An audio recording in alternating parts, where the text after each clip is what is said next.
Price the lord brothers and sisters. ஏசப்பாவின் நாமத்தினாலே உங்களை நான் அன்போடு வாழ்த்தி வரவேற்கிறேன். இன்றைக்கி நம்ம ஒரு காரியத்தை குறித்து தியானிக்க போகிறோம். என்ன காரியம் அப்படின்னா, இந்த உலகம் நம்மளை எப்படி பார்க்குது, இந்த உலகம் நம்மளை என்ன கோணத்தில் அணுகுது அப்படிங்கிறது முக்கியமே இல்லை.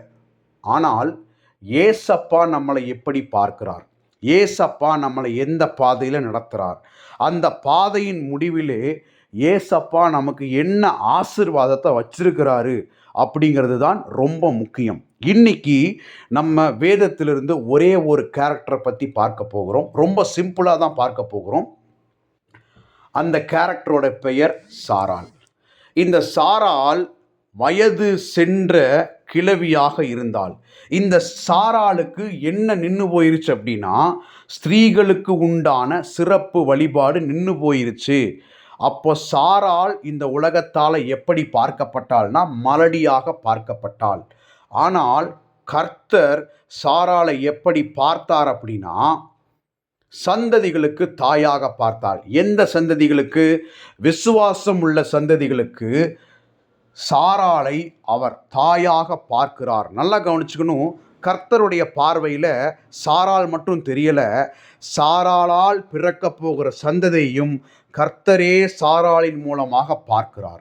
நல்லா கவனிச்சுக்கணும். இந்த உலகத்தின் பார்வை சாராளின் மீது நிறைவேறலை, ஆனால் கர்த்தருடைய பார்வையோ சாராளின் மேலே நிறைவேறினது என்று நம்முடைய வேதம் நமக்கு சொல்லுகிறது. அதாவது ஸ்திரீகளுக்கு உண்டான சிறப்பு வழிபாடு நின்னதற்கு பிறகு பெறப்பட்ட குழந்தைதான் ஈசாக்கு என்பதை நீங்கள் புரிஞ்சுக்கணும். அப்படிப்பட்ட கர்த்தர் உங்களையும் உங்கள் கர்ப்பத்தையும் உங்கள் கணவனுடைய வித்தையும் ஆசீர்வதிப்பதற்கு வல்லவராகவே இருக்கிறார் என்பதை நீங்கள் முதலாவதாக புரிஞ்சுக்கங்க. அதனால் இந்த உலகம் உங்களை மலடியாக பார்த்தாலும், மலடியாக பேசினாலும், மலடியைப் போல நடத்தினாலும், எந்த ஃபங்க்ஷனுக்கு கூப்பிடாமல் இருந்தாலும், மதிக்காமலேயே இருந்தாலும், நீங்கள் அவர்களுக்காக கண்ணீர் சிந்த வேண்டிய அவசியமே இல்லை. உங்கள் கண்ணீரை கர்த்தருடைய பாதத்தில் சிந்துங்க.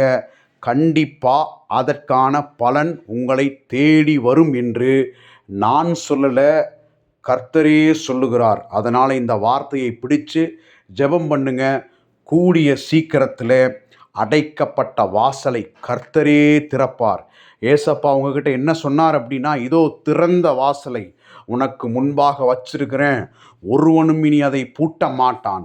அந்த வாசல், இந்த வார்த்தை உங்களுடைய கற்பத்தினுடைய ஆசீர்வாதத்துக்கும் பொருந்தும் என்று சொல்லி இந்த தியானத்தை நான் முடிக்கிறேன். கர்த்தர் நம்மை ஆசீர்வதிப்பாராக.